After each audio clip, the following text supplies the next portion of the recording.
Hello बच्चों, नमस्कार, good morning. कैसे हो आप सभी लोग? एकदम स्वस्थ, एकदम मस्त। चलिए, मैं अंबुज मिश्रा अपने और आपके इस YouTube channel try star classes में स्वागत करता हूँ। आज के सेशन में हम लोग 17 जून की करंट अफेयर्स की क्लास लेने वाले हैं। 17 जून की करंट अफेयर्स को पढ़ने से पहले हम लोग 16 जून की करंट अफेयर्स को एक बार क्या करेंगे, अच्छे से रिवाइज करेंगे। एक चीज आप लोग नहीं कर रहे हैं, आप लोग सेशन को शेयर किया करिए। आप लोग ज्यादा से ज्यादा इस सेशन को, हमारे यूट्यूब के सेशन को शेयर करिए करिए ज्यादा से ज्यादा, और लाइक करें, सब्सक्राइब करवाएं बच्चों, है ना। क्योंकि देखिए, ये एक ऐसा प्लेटफॉर्म है, ट्राई स्टार क्लासेस एक ऐसा प्लेटफॉर्म है जहां पर आपको पूरी तरीके से सब कंटेंट फ्री दे रहा है। आपका चाहे वो, देखिए, यूपी लेखपाल का पूरा कंटेंट आपको फ्री मिला। आपको मैथ की क्लास हो, रीजनिंग की क्लास हो, करंट अफेयर्स की क्लास हो, हिंदी की हो, ग्राम समाज विकास की हो, इसमें आपको किसी भी बच्चे से कोई भी चार्ज नहीं लिया जा रहा है। सभी बच्चे के लिए free of cost content available है इस सेशन का।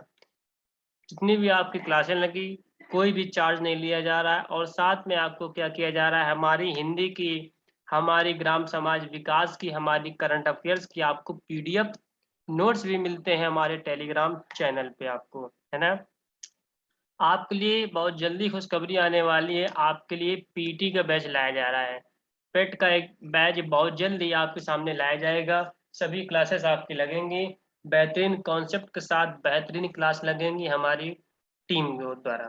ठीक है, चलिए अब हम इस सेशन को स्टार्ट करते हैं। इस सेशन में हमारा आज का पहला question, in which country the Agricultural and Processed Food Products Export Development Authority (APIDA) has organized 8-day a long mango festival?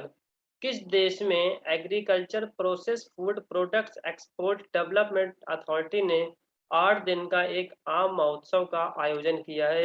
ये किया है बच्चों बहराइन कंट्री ने। किसने? बहराइन कंट्री में। इस शोकेस में क्या किया गया है, आम की 34 तरह की वैरायटी दिखाई गई है।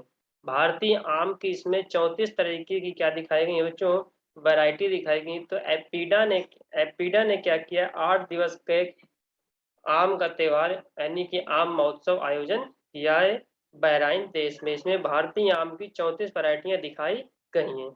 आगे बढ़ते हैं, question number second. Question number second, which state has topped amongst all the states and UTs in e services delivery assessment according to the NeSDA report 2021? NeSDA 2021 के रिपोर्ट के अनुसार किस स्टेट ने टॉप किया है, या किस केंद्र शासित प्रदेश ने टॉप किया है ई सर्विसेज डिलीवरी असेसमेंट पर? तो ये टॉप किया है बच्चों केरला राज्य ने। किसने राज्य टॉप किया है? केरला स्टेट ने क्या किया है, टॉप किया है। National e governance delivery assessment ने अपने 2021 के एडिशन का क्या किया है, रिपोर्ट रिलीज की है 12 जून को, और ये बताया है कि सबसे टॉप स्टेट हमारा कौन सा रहा है, केरला रहा है। ओके, अगले क्वेश्चन की ओर बढ़ते हैं। Question number third, what is the rank of India in the world competitiveness index for the year 2022? वर्ष 2022 के लिए भारत की विश्व कॉम्पिटिटिवनेस इंडेक्स में रैंक क्या है? तो रैंक के बारे में बात कर लें, इसकी भारत की रैंक इसमें 37 है, 37वीं रैंक है वर्ल्ड कॉम्पिटिटिवनेस इंडेक्स 2022 की। जबकि टॉप पे बात करें, टॉप पे यहाँ पे बच्चों डेनमार्क है। कौन सा है? डेनमार्क कंट्री टॉप पर है इस वर्ल्ड कॉम्पिटिटिवनेस इंडेक्स पर। वहीं स्विट्जरलैंड देखा जाए तो स्विट्जरलैंड क्या है, सेकंड पोजीशन पर। तो पहले नंबर पर डेनमार्क, सेकंड नंबर पे स्विट्जरलैंड। ओके, आगे बढ़ते हैं क्वेश्चन नंबर 4 की ओर। क्वेश्चन नंबर 4 आपकी स्क्रीन पर ये रहा, who has been appointed as the Lokayukta of Karnataka in June 2022? जून 2022 में कर्नाटक का लोकायुक्त के रूप में किसे नियुक्त किया गया है? तो लोकायुक्त के रूप में कर्नाटक में जस्टिस बी एस पाटिल को नियुक्त किया गया है। जस्टिस बी एस पाटिल हैं कौन?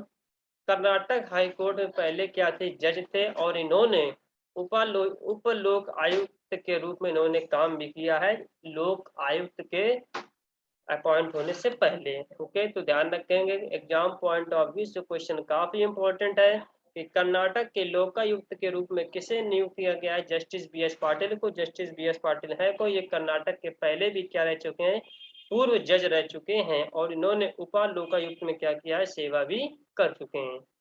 ओके, आगे बढ़ते हैं क्वेश्चन नंबर 5 की ओर। क्वेश्चन नंबर 5 आपकी स्क्रीन पर रहा। Which country has become the largest importer of Indian broken rice during 2021-22? कौन सा देश भारतीय टूटे चावल का सबसे बड़ा इंपोर्टर बन गया है 2021-22 के दौरान? तो ये बन गया है बच्चों चाइना। तो China has become the largest importer of Indian rice, Indian broken rice. तो भारतीय टूटे चावल का चाइना सबसे बड़ा क्या बन गया है? इंपोर्टर बन गया है। आगे बात करेंगे क्वेश्चन नंबर 6 की ओर। क्वेश्चन नंबर 6 आपकी स्क्रीन पर। Who inaugurated the Tukaram temple located in Pune? Pune में तुकाराम मंदिर का उद्घाटन किसने किया है? पुणे में स्थित तुकाराम मंदिर का उद्घाटन किसने किया है? तो तुकाराम टेम्पल का उद्घाटन के बारे में बात करने ये किया है नरेंद्र मोदी ने। तो नरेंद्र मोदी ने तुकाराम टेम्पल का क्या किया है? उद्घाटन किया है। आगे बढ़ते हैं क्वेश्चन नंबर 7 की ओर। क्वेश्चन नंबर 7 आपकी स्क्रीन पर। In which national park of Madhya Pradesh tigers will be monitored for the first time through drones? Madhya Pradesh के किस राष्ट्रीय उद्यान में पहली बार ड्रोन की मदद से टाइगर्स को क्या किया जाएगा? मॉनिटर्ड किया जाएगा। ये किया जाएगा बच्चों पन्ना नेशनल पार्क में। पन्ना नेशनल पार्क में, जो कि मध्य प्रदेश में, पहली बार ड्रोन की मदद से टाइगर्स की क्या की जाएगी? निगरानी की जाएगी। तो ध्यान रखेंगे question number 7 exam point of view से काफी इंपॉर्टेंट क्वेश्चन है। आगे बढ़ते हैं क्वेश्चन नंबर 8 की ओर।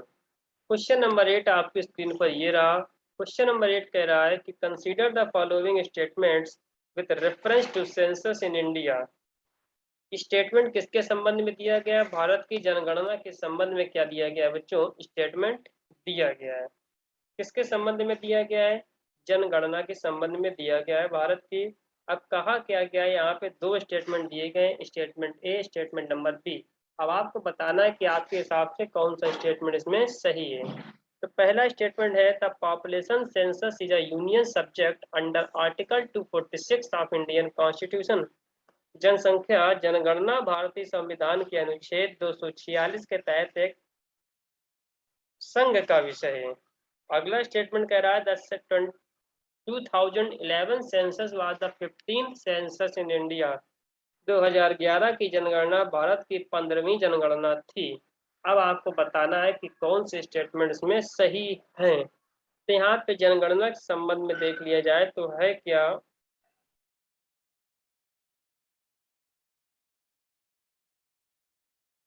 जनगणना फिलहाल 16वीं जनगणना 2021 में होनी थी, लेकिन कोविड के कारण उसको क्या कर दिया गया? पोस्टपोन्ड करके 2023-24 कर दिया गया है। भारत के संविधान के अनुच्छेद 246 के तहत जनसंख्या जनगणना एक संघ का विषय है, यानी कि यूनियन सब्जेक्ट है। इसे कॉन्स्टिट्यूशन की 7वीं अनुसूची के क्रमांक 69 के रूप में सूचीबद्ध किया गया है। 2011 की जनगणना भारत की 15वीं जनगणना थी। यहाँ पे दोनों स्टेटमेंट कैसे हैं? एकदम बिल्कुल करेक्ट स्टेटमेंट है। ओके बच्चों जी। आगे बढ़ते हैं क्वेश्चन नंबर 9 की ओर। क्वेश्चन नंबर 9 आपकी स्क्रीन पर ये रहा। क्वेश्चन नंबर 9 कह रहा है consider the following statements regarding lumpy skin disease. Lumpy skin disease के संबंध में यहाँ पर आपको क्या दिया गया है बच्चों? स्टेटमेंट दिया गया है और कह रहा है कि lumpy skin disease it a viral disease of rats. क्या ये चूहों का वायरल रोग है? Number second, it was first seen as an epidemic in Zambia in 1929। Zambia में इसको पहली बार महामारी के रूप में 1929 में देखा गया था। अब बताना है कि लंपी स्किन डिसीज के संबंध में कौन सा स्टेटमेंट सही है बच्चों। यहाँ पर देखा जाए तो स्टेटमेंट पहला वाला गलत है, क्योंकि ये चूहों का वायरल रोग नहीं है। ये कैटल पे फैलने वाला क्या है बच्चों? वायरल रोग है। हाँ, इसको जम्बिया में 1929 में पहली बार महामारी के रूप में इसको देखा गया था। लेकिन अभी हाल में क्या देखा गया है कि हाल में गुजरात के 5 जिलों में लगभग 1229 चरवाहों में क्या है? इस बीमारी को देखा गया है। क्योंकि जानवर क्या हुए हैं? 1229 कैटल चरवाहा क्या हुए हैं? इस बीमारी का शिकार हुए हैं या इन्फेक्शन हुआ है उनको। ये एलएसडी लंपी स्किन डिसीज किस कारण से हो जाता है? इसका कारण क्या होता है? इसका कारण है लंपी स्किन डिसीज का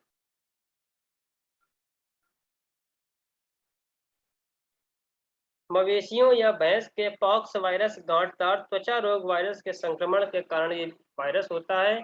फूड एंड एग्रीकल्चर ऑर्गेनाइजेशन के हिसाब से, यानी कि फूड एंड ऑर्गेनाइजेशन एग्रीकल्चर के हिसाब से, खाद्य और कृषि संगठन FAO के अनुसार इसमें मोर्टेलिटी रेट यानी कि मृत्यु दर फिलहाल 10% से भी कम है। यानी कि जानवरों में मृत्यु दर नहीं, लेकिन कहाँ ये है कि फैलने वाली बीमारी जरूर है ना। हाँ। तो लंपी स्किन डिसीज होती है, क्या है कि कोई भी कीड़ा वगैरह, मच्छर वगैरह, मक्खी वगैरह काट लेते हैं, इसी से क्या होती है, बीमारी फैलने वाली है। तो ध्यान रखेंगे लंपी स्किन डिसीज के बारे में। ये जो है कैटल पे फैलने वाली बीमारी है, कोई मक्खर मक्खी काट लेते हैं तो स्किन में क्या हो जाता है, इन्फेक्शन टाइप का हो जाता है। लेकिन मोर्टेलिटी रेट यानी कि मृत्यु दर कम है, 10% से भी कम है। ओके, आगे बात करते हैं क्वेश्चन नंबर 10 की ओर। क्वेश्चन नंबर 10 आपके स्क्रीन पर रहा, क्या है, पढ़ते हैं। ये है कि consider the following statement with reference to halos.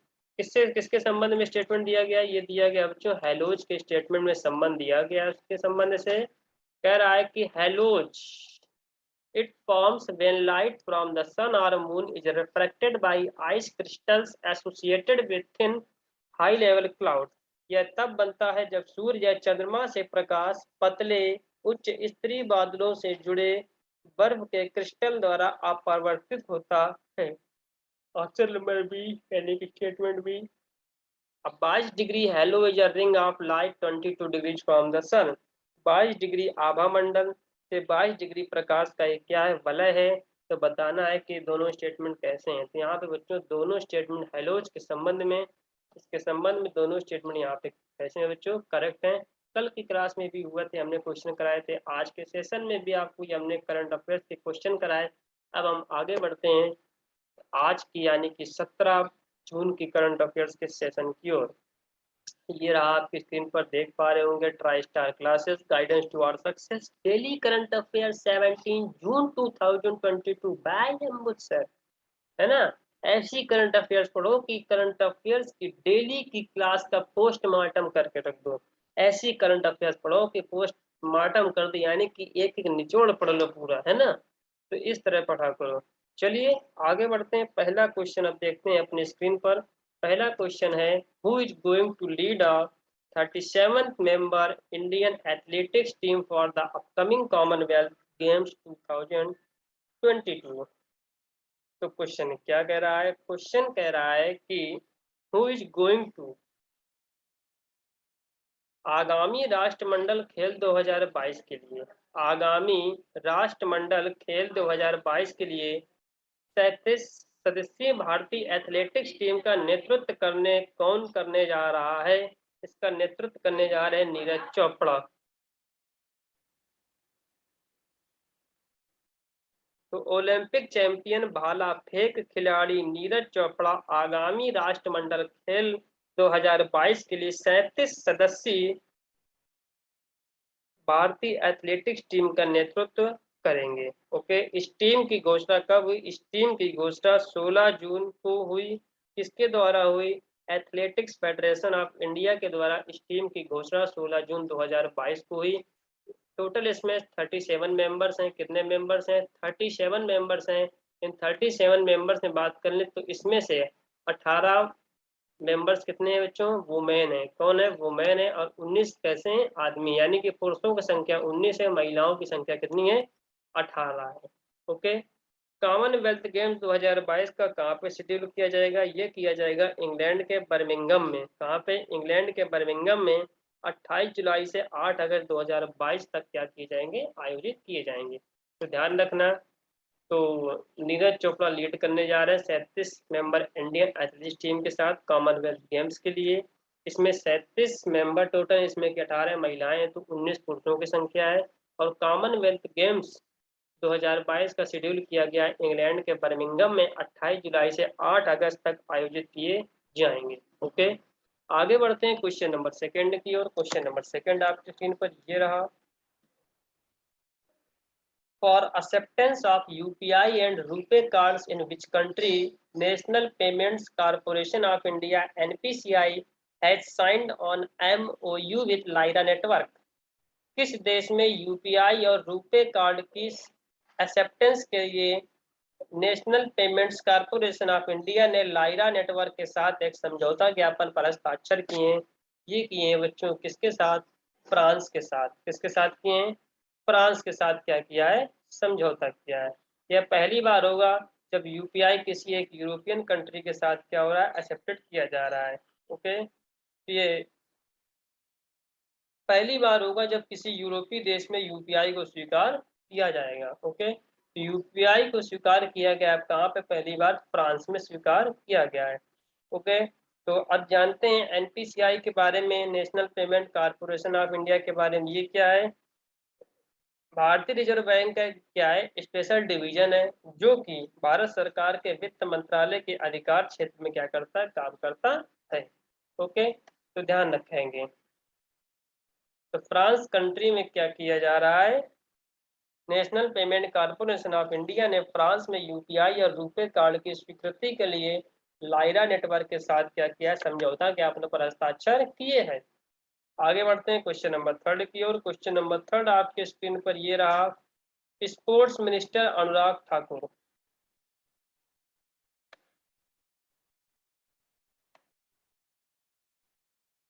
खेल मंत्री अनुराग ठाकुर ने 15 जून 2022 को स्क्वैश कोर्ट्स का उद्घाटन किया है? किस स्टेडियम पर किया है? बताना है, ये क्वेश्चन है। खेल मंत्री अनुराग सिंह ठाकुर ने 15 जून 2022 को किस स्टेडियम में स्क्वैश कोर्ट का उद्घाटन किया है?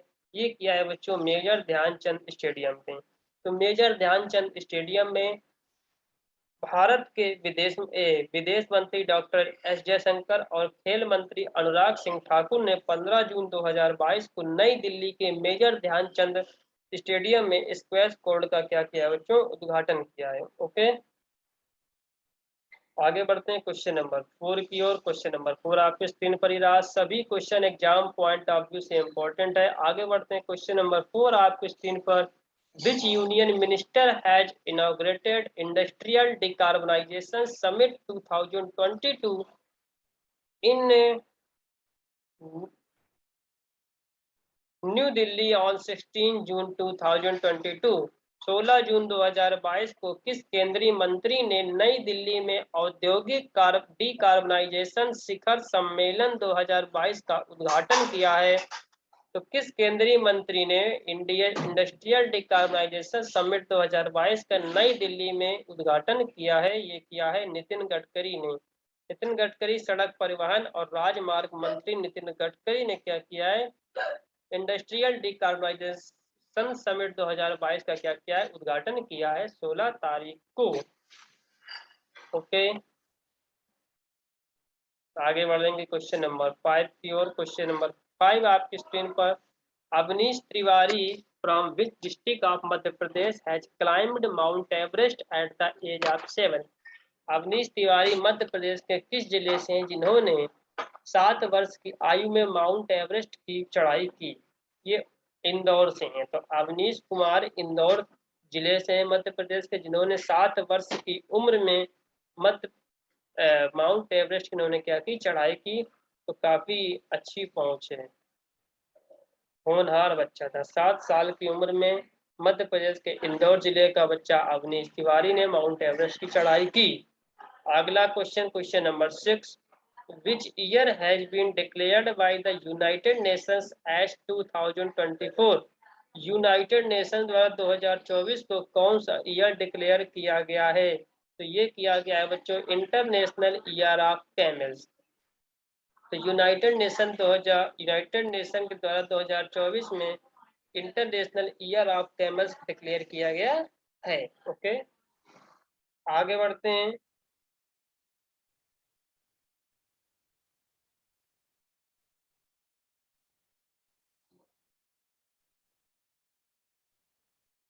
क्वेश्चन नंबर 7 की ओर। क्वेश्चन नंबर 7 आपकी स्क्रीन पर ये रहा। The central government has extended the upper age limit for the Agnipath recruitment scheme from 21 years to blank।